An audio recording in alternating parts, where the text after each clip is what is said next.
Bookworms, welcome to the Weekend Readers Book Club. Thank you for joining us. In this episode, we are discussing Book 1, In the Land of Stories, The Wishing Spell by Chris Colfer.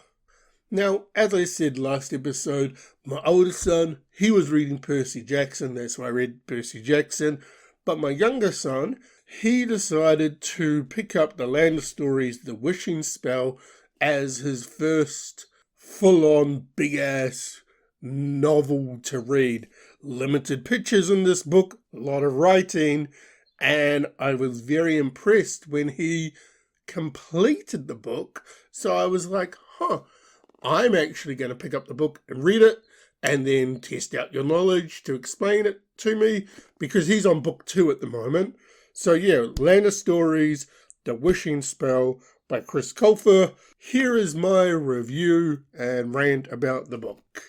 So first off, I'm going to say that this book is somewhat surprising and refreshing to read. It is a very basic concept per se, but Chris Colfer actually has written this book in a way where it keeps you entertained, and the character development of all the characters that show up are unique in the sense that you are familiar with them, but unique in the sense also that they have storylines that you don't really think of because you're only thinking of their main storyline that you know. That might not make sense. Let me explain a bit more.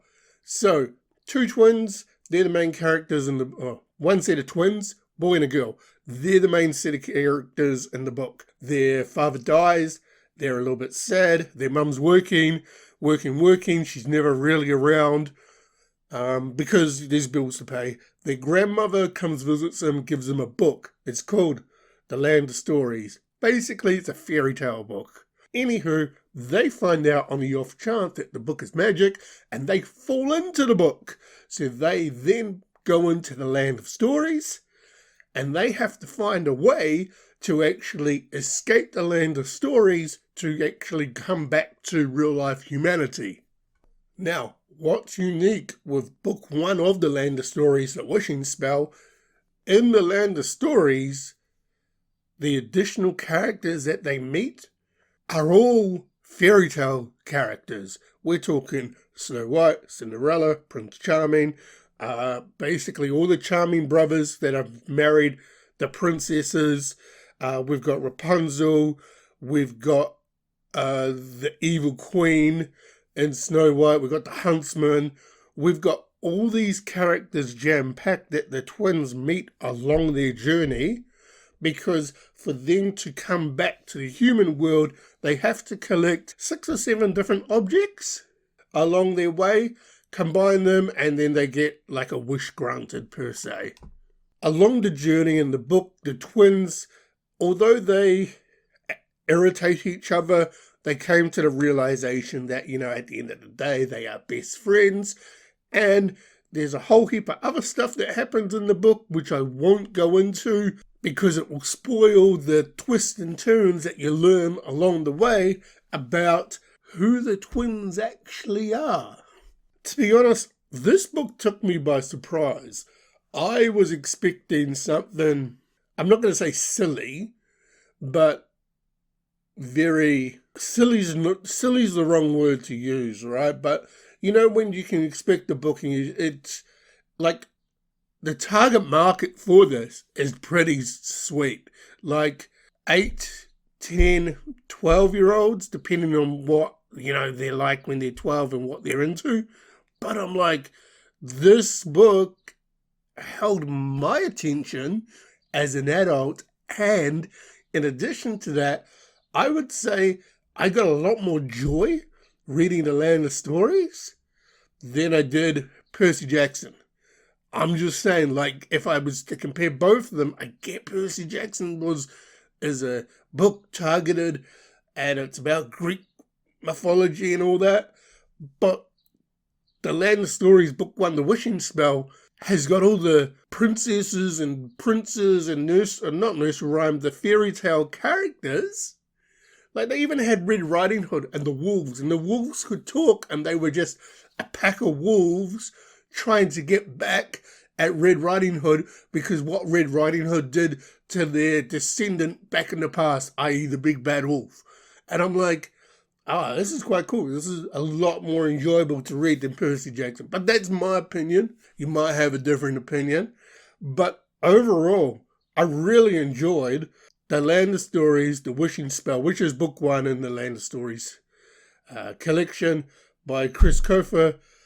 It was a pleasant tale to read, and I could understand how my son actually A, paid attention to it, but B, actually got through it all as well. So the question is, will The Land of Stories, book 1, The Wishing Spell by Chris Colfer be going onto my bookshelf? For me, no. I enjoyed it. Will I read it again? Probably not.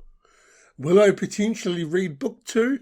I don't know. I'll talk to my son and see what book 2 is like since I finished book 1, and he was adamant that we were going to have to talk when I finished the book because he was like, there's some twists and turns at the end, so we'll talk once you finish so I don't spoil it for you. And I was like, good job.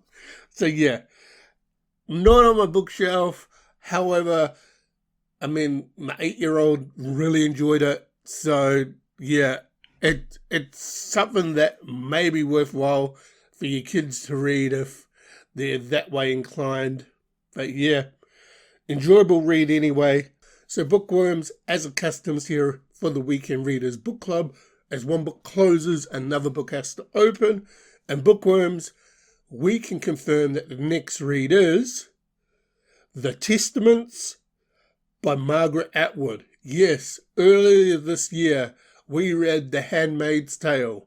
My book guy, shout out Brian, he ended up finding The Testaments, which is book 2 in the Handmaid's Tale series. Basically, it's set, I think, 15 years after the fact. I'm intrigued to see what this sequel will be. Do I have high hopes? I don't know. I don't know what to expect going into this. All I know it's a sequel set 15 years after. So, The Testaments by Margaret Atwood, book 2 of the Handmaid's Tale series. We are going to be reading you so we can finish up the Handmaid's Tale series in 2024. So, Bookworms, that was my discussion and review of The Land of Stories, Book 1, The Wishing Spell by Chris Colfer. A book I really enjoyed. As I said, a book that easy to read, easy to follow, character development was there, and the character development stemmed from all the stories that you already knew about fairy tales. So it was really good. I'm intrigued to see, like, this series. I think the series got 5 books in it. So, I mean, Chris Colfer has done pretty well for himself after Glee in relation to writing a whole heap of books aimed at children. And I would say if you are interested and you've got little ones, give it a whirl. They may enjoy it. They might not, but I mean, as I said, I got my son, 8, he thoroughly enjoyed it. He's on book 2. So, I mean, yeah, give it a whirl. Might like it, might not, who knows? But that's the whole point of reading, right? You get stuff and it's all hit and miss as we go along. So Bookworms, that's the episode for today. Thank you again for listening. And we will see you next time where we discuss Margaret Atwood's The Testaments. That's book 2 of The Handmaid's Tale. And until then, Bookworms, happy reading.